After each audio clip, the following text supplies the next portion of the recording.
Welcome back to the McFarland podcast. Richard in today for Bob. And it's the 21st of December. That means there's only 4 days till, well, no, it's the end of week 16 of the NFL. Oh, yeah, Christmas is in there too somehow. Joined by ESPN's Booger McFarland.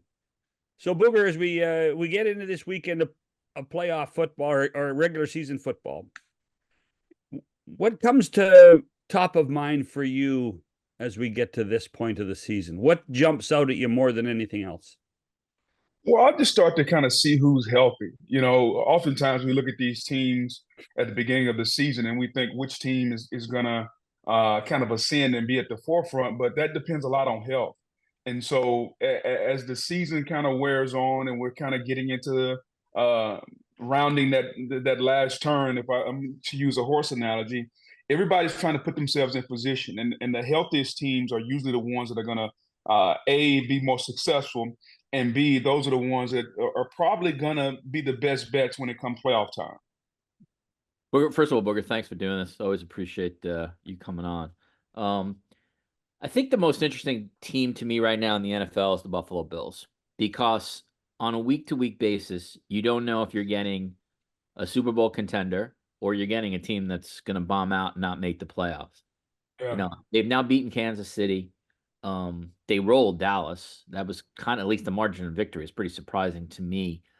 And every analyst, and I don't think this is cliche or anything, says, like, if they make the playoffs, watch out. It's the one team you don't want to play in the playoffs.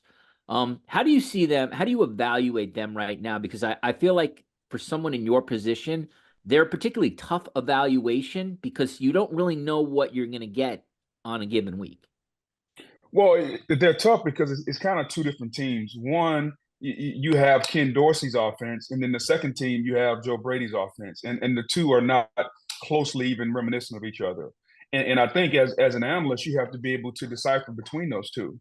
We know about their injuries with Jones and Milano and Tre'Davious White. And so from a defensive standpoint, the defense is not the same. However, I do think because of the scheme they play, it's mainly a zone-based scheme, especially under Leslie Frazier, who's no longer there. So Sean McDermott is trying to play a little bit more man, but they're more comfortable playing zone, and so they can get enough stops.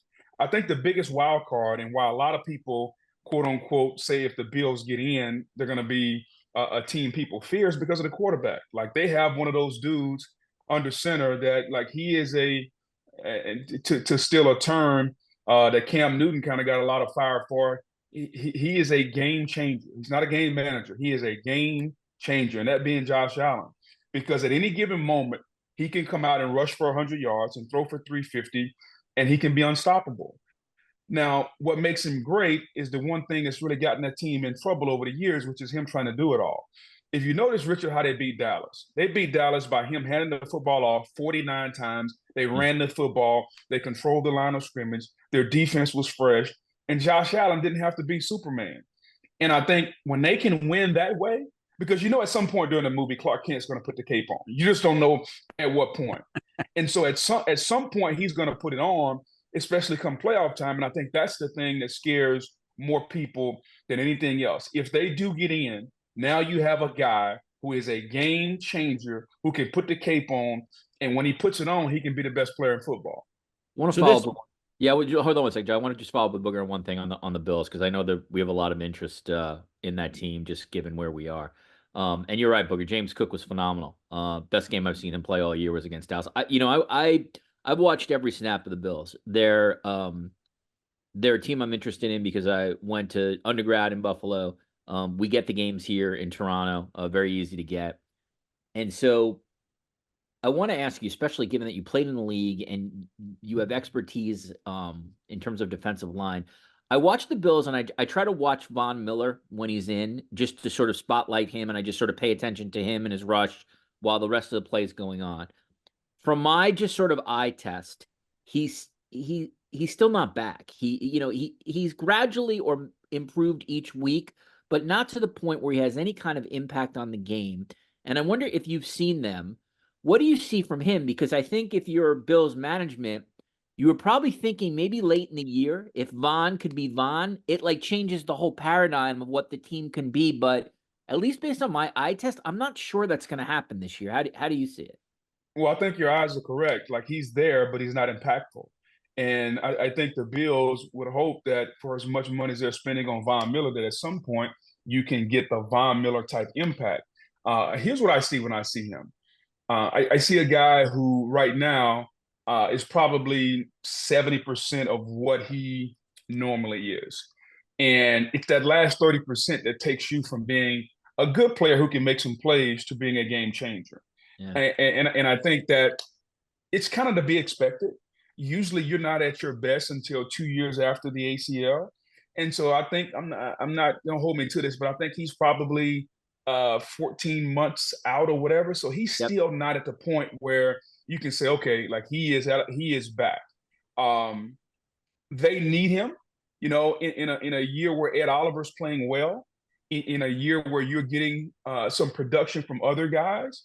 Russo seems to be doing his thing. So at what point can you get the Von Miller to help that defense? Because without the impact players on the back end, as far as Tre'Davious White, without the impact linebacker that can do it all and make up for everybody's shortcomings in Milano, you're going to need to dominate up front.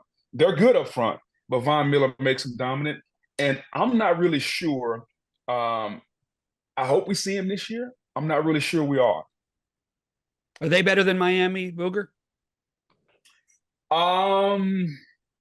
That is one of those matchups that the tempo of the game is going to dictate who wins.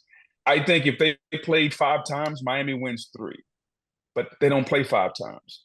It's best out of 1 if you get in the postseason. And if things fall right, that last game of the season may be for the division. Right.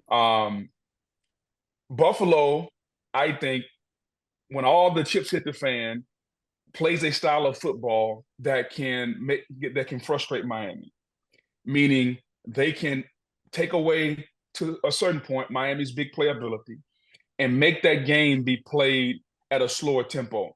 I always use a basketball analogy. Like right now, the Indiana Pacers are averaging like 130 points a game. Tyrese Halliburton is like, he looks unstoppable.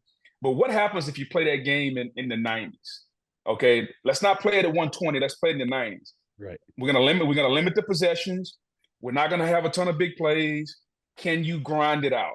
And I don't know if Miami can grind it out per se. And so depending upon the tempo and the style of the game, I think favors Buffalo. Now, if the game is basketball on grass, then I don't think Buffalo's got a chance, because Buffalo then is going to turn into Josh having to throw it 50 times. And as good as Stephon Diggs is, as good as he is, he needs help.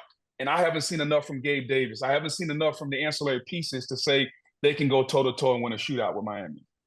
We'll stick with the AFC and just ask about a couple of the other power teams in that conference. Between the Ravens and the Chiefs, what team do you think right now is set up best for a long postseason run?